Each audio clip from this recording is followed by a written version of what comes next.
When you graph a reflection, you're flipping a shape on the coordinate graph.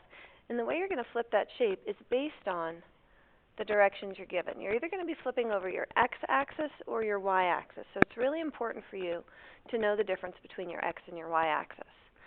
That's one of the first steps that you should do, is identify which axis you're flipping over. So in this case, it says reflect the triangle over the y-axis. That's this line right here.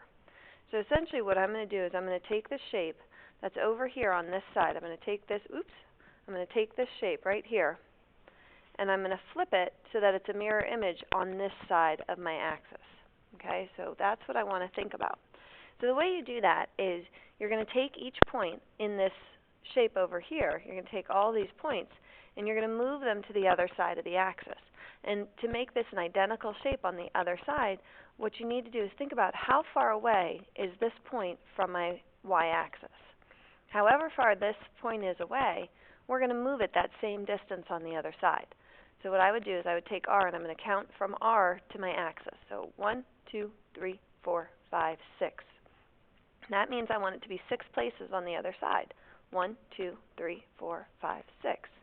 And I'm going to put a new dot there, and I'm going to label that R. Now my new coordinates for R are going to be over 6, up 4. Okay, and then I'm going to do the same thing for S. Now S is kind of a tricky situation. S is directly on the y-axis. So it's 0 places to get to the y-axis, which means I actually don't need to move that point at all. That point's going to stay exactly the same. So that's at 0, 2. Nope, I'm sorry, 0, 3. It's 3 up. See? 1, 2, 3. Good. And now my last point, point T, I need to look at it and say, okay, T is 1 space away from my y-axis. So if it's 1 space, I'm going to put it 1 space on the other side and label that T. So my new coordinates for T are going to be 1, -1. And I never went back and labeled this S. This S is now S and my first S. And then finally, my last step of all is going to be to draw these lines in. And if you look, it looks like we took this shape and just flipped it, kind of like turning the page of a book, and created this new shape on the other side. All right, this time we're going to reflect over the x-axis. And the x-axis is this axis here.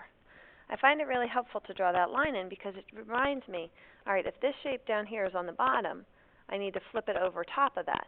And over here, remember, it was on the left side, we had to put it on the right side. So once you identify your axis, you're going to end up with one shape on each side of that line that you draw. Okay? So let's start with J. J is 1 spot away from my x-axis. So what I'm going to do is I'm going to move it to the other side of the axis, still 1 spot away. My new coordinates for J are 2, 1. All right, now we're going to do the same thing for K. If I look at K, K is 2 places from my x-axis, so I'm going to move it to the other side, 2 places away, and that's my new K. And my coordinates for K are going to be 5, 2. Over 5, up 2. And last but not least, I'm going to move L.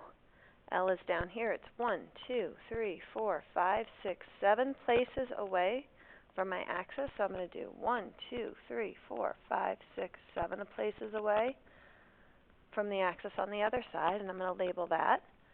My new coordinates for L are going to be 4, 7, because I go over 1, 2, 3, 4, and up 7.